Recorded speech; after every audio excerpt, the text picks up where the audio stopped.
జొన్న కొనుగోలుపై మార్కెఫెడ్ ఆంక్షలు రైతులకు నష్టాన్ని కలిగిస్తున్నాయి. ఆదిలాబాద్ జిల్లాలో ఈసారి భారీగా జొన్న దిగుబడి వచ్చింది. అయితే మార్కెఫెడ్ ఎకరాకు 8.5 క్వింటాలను కొనుగోలు చేస్తామని చెప్పింది. ఎకరాకు 15 నుంచి 20 క్వింటాల దిగుబడి వస్తే 8 క్వింటాలు కొనడం ఏంటని ప్రశ్నిస్తున్నారు రైతులు. పండిన పంట మొత్తం కొనుగోలు చేయాలని డిమాండ్ చేస్తున్నారు.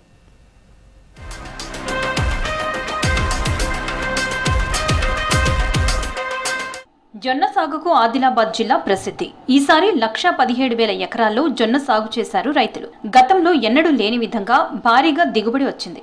ఒక్క ఎకరాకు 15 నుంచి 20 క్వింటాళ్ల దిగుబడి సాధించారు రైతులు. మార్క్ఫెడ్ ఆధ్వర్యంలో కొనుగోలు కేంద్రాల్లో పంట కొనుగోలు చేస్తున్నారు అధికారులు. క్వింటాకు 3,700 చొప్పున పంట కొంటున్నారు. అయితే కొనుగోళ్లపై మార్క్ఫెడ్ ఆంక్షలు విధించడంపై రైతులు ఆగ్రహం వ్యక్తం చేస్తున్నారు.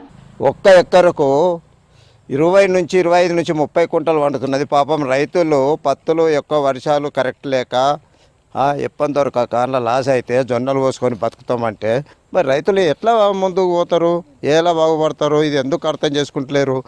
కనీసము 20 నుంచి 30 క్వింటాలు 25 క్వింటాలు పడుతున్నది. ఎవరేజ్లా 25 పట్టుకో. ఆ 25 చొప్పున కొనక 8 క్వింటాలు 65 కిలోలు అంటే ఇది ఏమన్నట్లు? మార్క్ఫెడ్ ఆంక్షలు తమను నిండా ముంచుతున్నాయన్నారు రైతులు. ఎకరాకు 20 క్వింటాల వరకు దిగుబడి వస్తే అధికారులు మాత్రం 8 క్వింటాల 65 కిలోలు మాత్రమే కొనుగోలు చేస్తున్నారని చెప్పారు. మిగతా పంట ఎక్కడ అమ్ముకోవాలని ప్రశ్నిస్తున్నారు. మద్దతు ధరకు ప్రభుత్వమే కొనాలని, లేదంటే దళారులకు అమ్ముకుని నష్టపోవాల్సి వస్తుందని ఆవేదన వ్యక్తం చేస్తున్నారు. ఎకరానికి ఇప్పుడు 25 నుంచి 30 క్వింటాలు వస్తుందని చెప్పారు. నల్లరేగడి భూముల ఆ రకంగా పంట అనేటువంటిది వచ్చింది. కొంత ఏదైనా చిలక భూములల్లో 15 క్వింటాలు రావచ్చు, 12 క్వింటాలు రావచ్చు.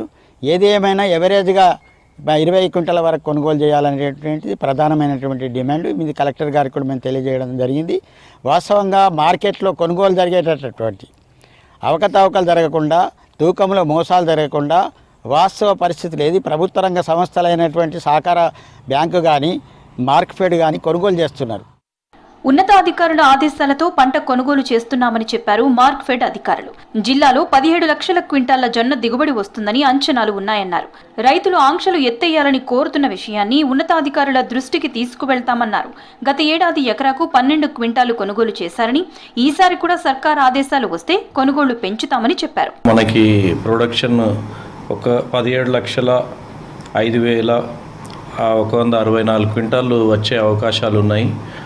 మన జిల్లాలో మద్దతు ధర 3,371 రూపాయలతో 13 ప్రొక్యూర్మెంట్ సెంటర్లు ఓపెన్ చేయడానికి జిల్లా యంత్రాంగం ఒప్పుకున్నది. సో దాని ప్రకారం మనం సెంటర్లు ఓపెన్ చేస్తాం. ఇప్పుడున్న ఆదేశాల ప్రకారం 8 క్వింటాల 65 కేజీలు కొనడానికి మనకి ఇన్స్ట్రక్షన్స్ ఉన్నాయి హెడ్ ఆఫీస్ నుంచి. భారీగా దిగుబడి రావడంతో మంచి ఆదాయం వస్తుందని ఆశలు పెట్టుకున్నామంటున్నారు రైతులు. చివరకు మార్క్ఫెడ్ ఆంక్షలు తమకు నష్టాన్ని కలిగిస్తున్నాయని వాపోతున్నారు.